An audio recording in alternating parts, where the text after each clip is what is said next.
ரஞ்சித் அவரை வந்து நான் பாராட்டுறேன். ஏன் அப்படின்னா உண்மையாகவே வெடிச்சு அழுதாருங்க. ஏங்க அவர் வந்து ஒரு கண்ணால பாத்துருப்பாரு, எத்தனை சின்ன பசங்க கொண்டு போய் கல்வி மூலியமா மாத்திருப்பாருன்னு பாத்துருப்பாருல. அதான் பாத்து இதைத்தானே நாங்களும் சொல்றோம். எங்களை சாதிவாதிங்கிறீங்க. அப்போ உங்க சாதிக்காரனா இருந்துட்டு நான் பேசினா நீங்க ஏத்திருப்பீங்க கரெக்டா? பாரிசாலன் சொல்லும் போது கேட்கல. ஆனா அதே இது ஆம்ஸ்டாங் சொல்லும் போது உங்களுக்கு சரின்னு படுது அப்படின்னா பாரிசாலன் நீங்க உடையாரா பாக்குறீங்க, ஆம்ஸ்டாங்க பழையரா பாக்குறீங்க. வேற என்ன? யாருக்குள்ள சாதி வெறி இருக்கு? அதாவது வன்மத்தை தான் ஈஸியா பரப்ப முடியும். உண்மையை நீங்க 10 வாட்டி சொன்னாதாங்க போய் எல்லாம் நான் சொல்லிக்கிட்டே இருக்கேன். திரும்ப திரும்ப வந்து சாதியவாதி நானே சொல்றேன். காதலிக்காத, இப்பவும் சொல்றேன், காதலிக்காத, படி, எஜுகேஷன்ல வா, பணம் சம்பாரி, பெரிய அளவு கார் வாங்கு, நல்ல பயங்கரமா வீடு கட்டு, செட்டில்டான பீஸ்ஃபுல்லான ஒரு லைஃபே வேற. ஒரு நல்ல ஒரு கார்ல ஏசியை போட்டுட்டு ஒரு வாரம் அவுட்டிங் போவ, சினிமா தியேட்டர்ல போவ, கேட்கவே நிம்மதியா இருக்கு. ஒரு நிம்மதியான வாழ்க்கையை நீ வாழணும் அப்படின்னா கல்வியில தான் நீ உங்களுக்கு அதுக்கான கதவுகள் எல்லாம் திறந்து வைக்கப்பட்டிருக்கு. ஆனா ஏன் குறிப்பிட்ட ரஞ்சித் அண்ணன் நீங்க இந்த வாட்டி வந்து கரெக்டா செயல்பட்டிருக்காரு அப்படின்னு நீங்க சொன்னீங்க?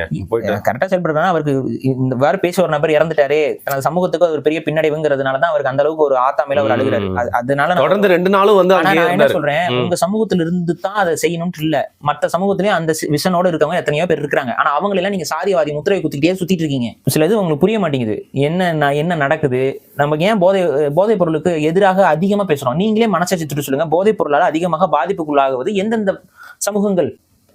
அதிகமாக பட்டியல் சமூக மக்கள் இந்த போதை வஸ்துகளாலையும் மதுவாலையும் பாதிப்புக்குள்ளாகிட்டே இருக்கிறாங்க. பிலோ த பாவர்ட்டி லைன் அப்படின்னு நீங்க போகும்பொழுது ஒரு லோவர் மிடில் கிளாஸ் அப்படின்னு போகும்போது தான் இந்த பாதிப்புகள் அதிகரிக்குது. அவன் மேல இருக்கிறவன் அவனுக்கு பாதிப்பே வந்தாலும் அவன் சரி செஞ்சுக்குவாயா? ஒரு லெவலுக்கு மேல போனா அவன் ஏதோ ஒன்று பண்ணுவாங்க, ஒரு சைக்காட்ரிஸ்ட் தெரபிஸ்ட் எல்லாம் அனுப்புவாங்க, இதெல்லாம் பண்ணுவாங்க, ஏதோ ஒன்று ட்ரீட்மெண்ட் பண்ணுவான். லிவரே போயிருச்சுன்னா உங்ககிட்ட இருந்து லிவர் பிடிக்க மாட்டிக்குவான். நமக்கு பாதிப்பு வந்தா என்ன பண்றது? அது யோசிக்கிறது இல்ல. அதனாலதான் நம்ம தலைவாரா அடிச்சுக்கிறோம். இதெல்லாம் இருக்கக்கூடாது, இதெல்லாம் செய்யக்கூடாதுன்னு. அத்தனை விஷயங்கள் நம்ம சொல்லும் பொழுது இவங்கெல்லாம் அதை கண்டு காணாம போறாங்க. ஏன் ரஞ்சித் அவர்களுக்கு வந்து தெரியாத? நம்ம பேசுறதெல்லாம் கேட்கறது இல்லையா? கேட்கறாருதான், கேட்காமலாம் கிடையாது. கேட்டுட்டு அவருக்கு வேண்டப்பட்டதுக்கு மட்டும் பதில் சொல்லுவாரு. அதான் நான் சொல்றேன், உங்க வெர்ஷன் ஆஃப் அஜெண்டாக்குள்ள செயல்படாதீங்க. இப்ப அழுகிறீங்க, அவ்வளவுதான். நல்லது செய்யறவங்கள அப்படி நிமிஷத்துல முடிச்சு ஒழிச்சுட்டு போயிடுவாங்க. பட்டியல் சமூகத்துல இருந்து ஒரு தமிழர் வெற்றி பெறும் பொழுதோ, ஒரு உச்சத்தை தொடும் பொழுதோ பொதுமைப்படுத்துங்கள். ரஞ்சித்துக்கு என்ன நடந்துச்சு? நல்ல கலைஞன் தான். நான் இப்பவும் சொல்றேன், ரஞ்சித்தோட கலைத்திறமைக்கு நான் தலை வணங்குவேன். ஆனா அவங்களோட அரசியல் தான் எனக்கு எதிரானது. அந்த அரசியலும் பிளவுவாத அரசியலா இருக்கனால தான் எனக்கு எதிரானது.